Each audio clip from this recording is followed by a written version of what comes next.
Okay, this is a continuation of the setting up the PCR machine for the sequenced DNA experiment. Here are our little PCR tubes. There's 12 of them in a full section of 12 students. There should be 24 such tubes.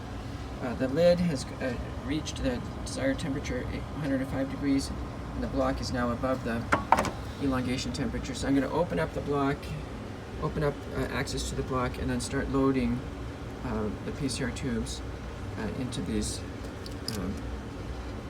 holders.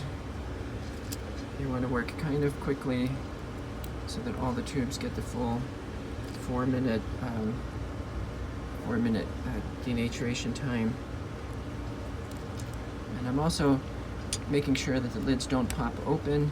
Sometimes when the tube heats up, the lids will pop open.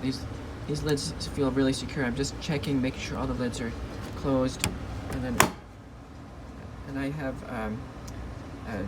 missed maybe 30 seconds in that block for denaturation. If you want to catch up all the tubes, you would hit pause and count out 30 seconds in your head.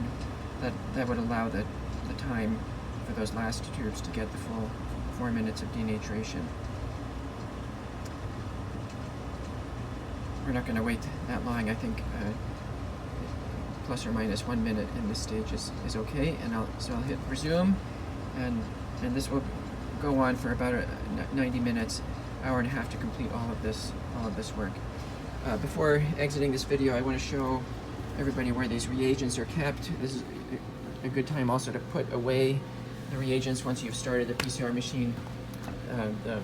There's a rack here in the freezer section. The enzyme and the primers for the PCR, they go here on the right side. We have other reagents here, exosapit, and this is the full strength 50 micromolar primer. We'll use this at the next stage when we're getting the samples ready for sequencing. And then here is the 6X loading die for loading the gels.